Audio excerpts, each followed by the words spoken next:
Que ce soit pour la dernière édition du Mobile World Congress ou celle de l'IFA l'année dernière en 2015, on avait vu déjà la tendance du smartphone à 200 €, comme on va faire aujourd'hui encore en vidéo. Sauf que ce smartphone à 200 € jusqu'alors, c'était l'intégration d'un écran HD en DALI-PS avec du multicœur et un peu de mémoire. Voilà, on baissait en fait le smartphone milieu de gamme sous les 200 €.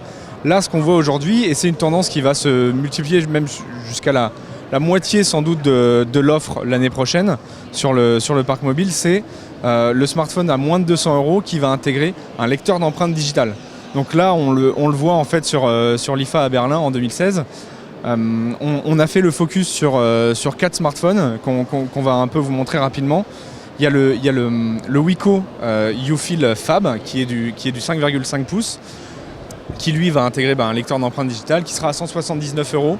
Il y a aussi Alcatel avec le Shine Light qui a un très très beau design qui lui va intégrer un lecteur d'empreintes à l'arrière qui sera à 199 €.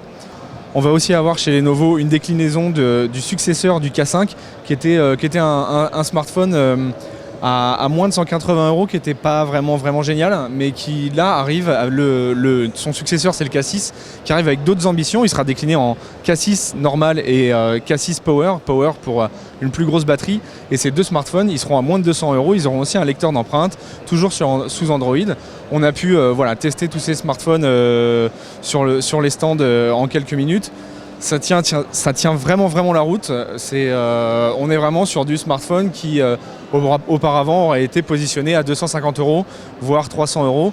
Et aujourd'hui, on passe sous les 200, même sous les 170 et même sous les 130, 100 €, puisque chez Arcos, on a un smartphone qui s'appelle 50F Helium qui lui fait du 5 pouces HD en DALI-PS avec un lecteur d'empreintes, 32 Go de stockage et 2 Go de RAM. Et sous Android Marshmallow, et lui il va passer en fait à 129 € et une ODR de 30 €, mais sur toute sa vie commerciale. Donc il sera en fait virtuellement à 99 € si vous n'oubliez pas de renvoyer votre petite demande de remboursement. Donc voilà, on va vraiment avoir un panel qui va de 99 à 199 € avec une figure un peu commune du quadri ou octo-cœur avec 2 Go de RAM, au moins 16 Go de stockage, un écran 5 pouces voire plus en haute définition et surtout un lecteur d'empreintes. Et tout ça a l'air de tenir la route en matière de fluidité, avec des appareils photo qui sauront rendre service, qui ne seront pas à la hauteur des smartphones à 500 €. Mais on commence à avoir quelque chose qui tient vraiment la route autour de 150 €, même puisqu'on est parfois largement en dessous de 200 €.